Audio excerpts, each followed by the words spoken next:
வணக்கம். செல்வகுமாரின் விவசாயிகளுக்கான வானிலை ஆய்வறிக்கை.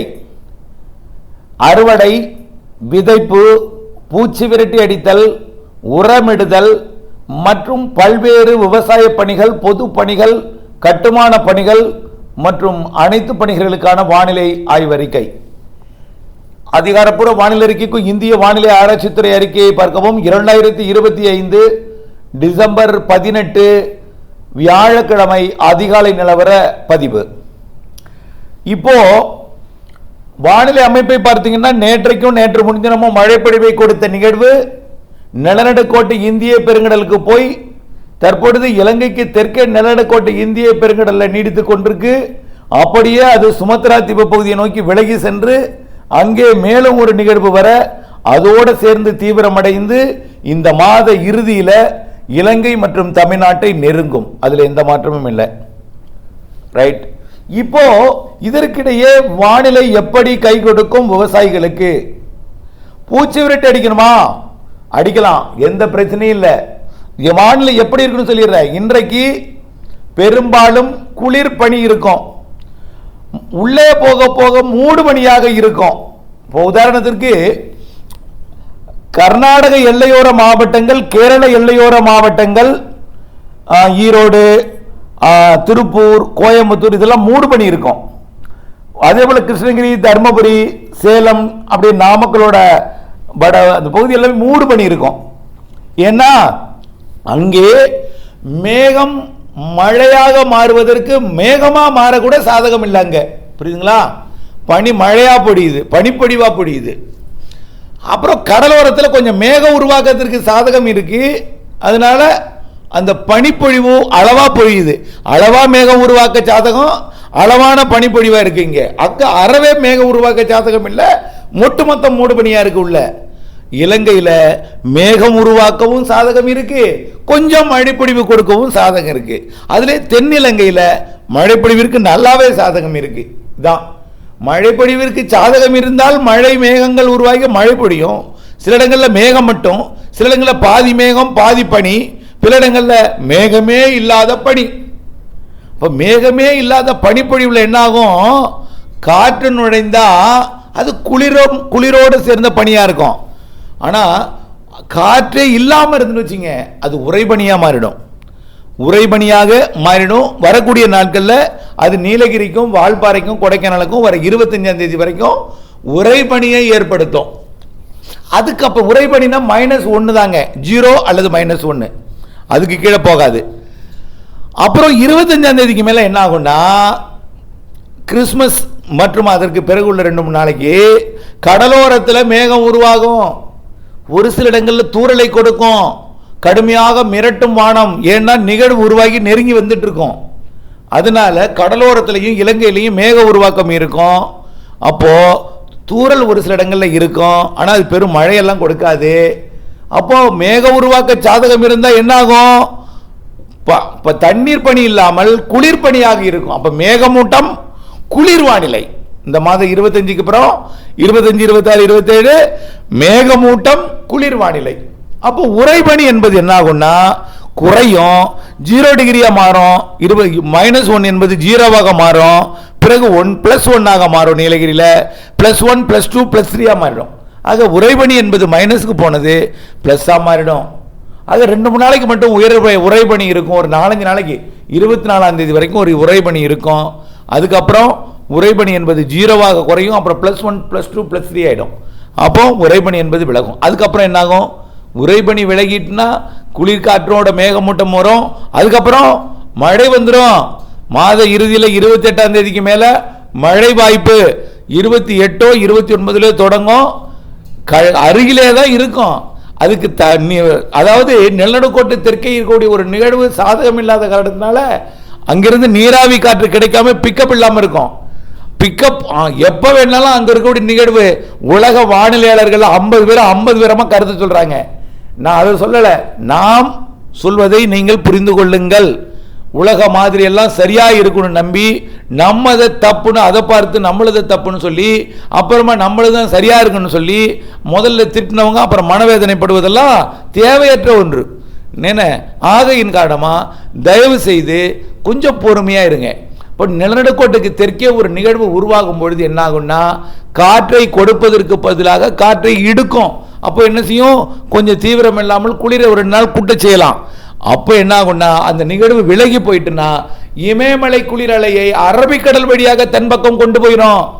அப்போ குளிரலை என்பது கட்டுக்குள் வந்துடும், மேற்கத்திய இடையூறு இமயமலைக்கு வந்துடும்.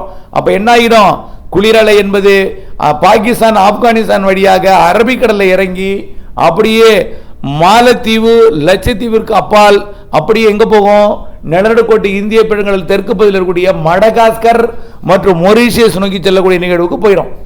அதனால இங்கே நிலநடுக்கோட்டு இந்திய பெருங்கடல் காற்று இதுக்கு கிடைக்க பிடிச்சிடும், புஷ்னு பெருசாயிடும். பெருசானாலும் உயரம் போகாது, அதையும் நான் சொல்லிட்டேன், உயரம் போகாது. உயரம் போக முடியாத அளவுக்கு 4800 மீட்டர் உயரத்துக்கு மேலே எதிர்காற்று இருக்கும். ஆகவே தலையை நசுக்கி தட்டையாக்கும், வடையா இருக்காமல் இல்லாமல் தோசையாக்கும்னு சொல்லியிருக்கேன். ஒரு பரந்த வடிவிலே ஒரு மழைப்பிடிவை கொடுக்கும் வகையில் ஆந்திர பிரதேசம் கடலோரம் வரைக்கும் கூட கீழடுக்கில் மழைப்பிடிவை கொடுக்கும் வகையில் ஒட்டுமொத்த தமிழ்நாடு, புதுச்சேரி, காரைக்கால், மாகே, ஏனாம் மற்றும் புதுச்சேரி, இலங்கை, தமிழ்நாட்டின் தென் மாவட்டங்கள் இலங்கை வழியா இது கரை கடந்து அரபிக்கடல் போய் நிறைய மழைப்பிடிவை கொடுக்கும். ரைட். இப்போ இதனால நீங்கள் என்னென்னைக்கு என்ன மாதிரி வேலை செய்யலாம் அப்படின்னு நான் பார்ப்போம். பூச்சி விரட்டு அடிக்கலாங்க, தொடர்ந்து அடிக்கலாம். பூச்சி விரட்டுக்கு எந்த பிரச்சனையும் கிடையாது. பூச்சி விரட்டு அடிக்கலாம். கட்டிடப்பணி, கட்டுமான பணி, காங்கிரீட் போடுறது, பில்லர் குழி தோன்றது, எல்லா பணியும் செய்யலாம். மழை என்பது 26, 27க்கு மேலே தான், 28க்கு மேலே தான் வாய்ப்பு இருக்குது. இடையில 25க்கு மேலே மேகமூட்டம் தூரல்லாம் வரலாம். அது வந்து நீர்தேங்க மழையாக இருக்காது. ஆனால் அப்டேட்ஸோடு இணைஞ்சிருக்கணும். இதுவே எழுதி வச்சிருந்த மாதிரி போயிடாதீங்க. மாறுதலுக்கு உட்பட்டது 26, 27க்கு மேலே நம்ம வானிலையை உற்று நோக்கி கவனிச்சுட்டு இருக்கணும். ஓகேங்களா? சரி, பூச்சி விரட்டு அடிக்கலாம். அப்புறம் உரமிடலாம், அதுக்கு எந்த பிரச்சனையும் கிடையாது. அடுத்தபடியாக பார்த்தீங்கன்னா விதைக்கலாமா, அறுவடை செய்யலாமா? சரி, சில அறுவடை வந்து நெல் அறுவடையா, அறுத்தீங்களா கொண்டு போய் விற்பனை செஞ்சிடலாம். வெங்காய அறுவடையா, பற்ற போடணும், காய வைக்கணும். அது கூட ரொம்ப நாள் ஆகாதுன்னு நினைக்கிறேன். அது 1 வாரம் இடைவெளி கிடைச்சா போதும். ஆனால் மக்காச்சோளத்துக்கு ஒரு 15 நாள் வேணும். மக்காச்சோளத்திற்கு நல்ல வெயில் அடிக்கணும், நல்ல சுடுற வெயில் இருக்கணும். வெயில் இருந்தால் தான் மக்காச்சோளம் ஃபங்கஸ் வராமல் அந்த மக்காச்சோளத்தை நம்ம மீட்டெடுக்க முடியும். ஆக மக்காச்சோளம் அது உங்களுக்கே தெரியும், மக்காச்சோளம் அந்த செடியிலே இருந்தால் பிரச்சனை இல்லை. ஆனால் அதை அறுவடை செய்து விட்டால், அதை வந்து பக்குவப்படுத்தாவிட்டால், காய வைக்காவிட்டால் ஃபங்கஸ் வந்துடும். அதனால் அதை நீங்கள் பார்த்துக்குங்க. எவ்வளவு நாள் இடைவெளி இருக்குன்னு பார்த்தீங்கன்னா, இன்றைக்கி தேதி 18, 26ஆம் தேதி 27ஆம் தேதி வரைக்கும் இடைவெளி கிடைக்கும். ஆனால் இரவில் பனி இருக்கும், வெயில் வர்றதுக்கு தாமதம் அடையும். வெயில் வந்தாலும் சுடுற மாதிரி வெயில் இருக்காது, குளிர்கிடைய வெயில் தான் இருக்கும். நல்ல ஒரு உரைக்கும் அளவிற்கு காய வைக்கிற அளவிற்கு ஹாட்டாக இருக்காது. அதை மாதிரி புரிஞ்சுங்க. ஒரு சில இடங்களில் ஹாட்டாக இருந்தாலும் அது நாள் முழுவதும் அந்த ஹாட்டாக இருக்காது, சில மணி நேரங்கள் தான் கொடுக்கும். சீக்கிரமாக பனி வந்துடும், மாலையிலேயே பனி விலகவும் லேட்டாகும். இதெல்லாம் வந்து வானிலையோட அமைப்பு, இதை கவனிச்சிங்க. ரைட். இப்படியே இந்த 26ஆம் தேதி வரைக்கும் கடத்திரும். 27, 28 கூட உள்ள கடத்திரும். ஆனால் கடலோரத்துக்கு 25க்கு மேலே கொஞ்சம் தூறல் வரலாம், மேகமூட்டம் வரலாம், எல்லாமே இருக்கும். கடலோர மாவட்டங்களுக்கு 26, 27, 28 மேகமூட்டம் வரலாம். உள்ளே வந்து கொஞ்சம் பிரைட்டாக இருக்கும், நல்ல பிரைட்டாக இருக்கும். பனி பொழிவும் பனி விலகுவதும் பனி முன்கூட்டியே தொடங்கி விலகிறதுக்கு லேட்டாகும். வெயில் கொஞ்சம் தொடங்க இருக்கும். ஆனால் நீங்கள் பார்த்துங்க, அறுவடைக்கு உங்கள் கையில் விட்டுறேன், அது உங்கள் கையில் விட்டுறேன். மாத இறுதியில் 28 எதிர்பார்க்கப்படுது. ஆனால் லேட் ஆகிறதுக்கு 2 நாள் லேட் ஆனிச்சுன்னா 29, 30ஆம் தேதியே வந்துடும். கண்டிப்பாக மாத இறுதி நாள் 30, 31 மழை இருக்கும். கண்டிப்பாக 1ஆம் தேதி நியூ இயருக்கெல்லாம் அது ஊடுருவி போயிட்டுருக்கோம். அது ஜனவரி 5ஆம் தேதி வரை உள்ளே மழைப்பிடிவை கொடுத்துட்ருக்கோம், அரபிக்கடலுக்கு போகும். இதுதான் நம்முடைய அறிக்கை. மாதிரிகள் இதுவரை காட்டலன்னு சொல்லுவோம், காட்டும்னு சொன்னோம், காட்டிடுச்சு. இப்போ விலகி போகிற மாதிரி காட்டிகிட்டு இருக்காங்க. விலகி போனாலும் எங்கும் விலகி போயிடாது, போய் யூட்டர்ன் போட்டு திரும்பி வரும். அதனால் எவ்வளோ தூரம் போனாலும் திரும்பி இங்கே தான் வந்தாகணும்னு நேற்றுக்கு 3 படம் போட்டு காமிச்சிருக்கேன். அதனால் மாத இறுதியில் மழை இருக்குது. ஜனவரி 1, 2, 3, 4, 5 மழை இருக்குது. ஜனவரி 10க்கு மேலே 26 வரைக்கும் மழை இருக்குது. சரி, எப்போ அறுவடை பண்ணுறோன்னு உங்கள் முடிவுக்கே விட்டுறேன். விவசாயிகளை பொறுத்த வரைக்கும் இப்படி ஒரு சிக்கலான நேரங்கள்லாம் வரும்.